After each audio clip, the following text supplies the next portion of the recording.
अंगावर शहारे आणणाऱ्या रोमांचकारी इतिहासाची साक्ष देणारे बाजीप्रभू आणि फुलाजी प्रभू, स्वराज्यासाठी प्राणार्पण करणाऱ्या सर्व ज्ञात वीरांच्या स्मृतीची ही जागा.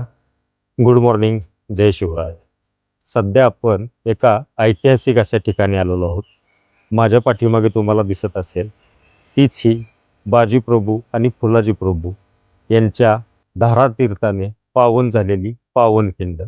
खूप सुंदर अशा पद्धतीने जतन केलेले हे स्मारक.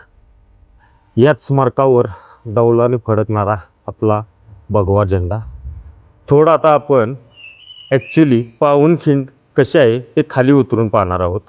ड्रोनच्या माध्यमातून ही पावनखिंड पाहणार आहोत. तर चला, आपण तयारी केलेलीच आहे. ड्रोन आता आपण फ्लाय करत आहोत.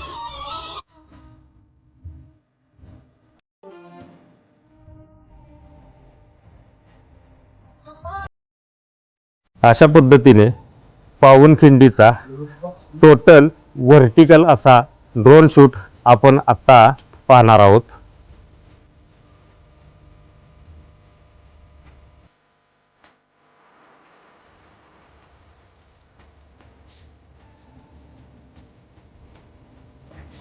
पूर्णपणे अशाच अखंड पद्धतीने समोरपर्यंत आपल्याला अशी पावनखिंड दिसते.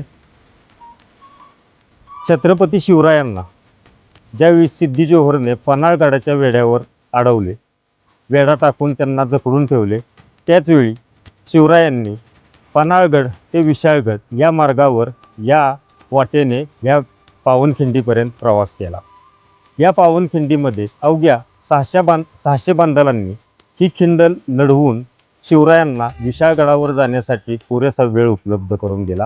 तीच ही पावन अशी घोडखिंड बाजीप्रभू आणि फुलाजी आणि त्यांच्या असंख्य बांधल मावळे यांच्या बलिदानाने न्हाऊन निघालेली अशी ही पावनखिंड. जय शिवराय.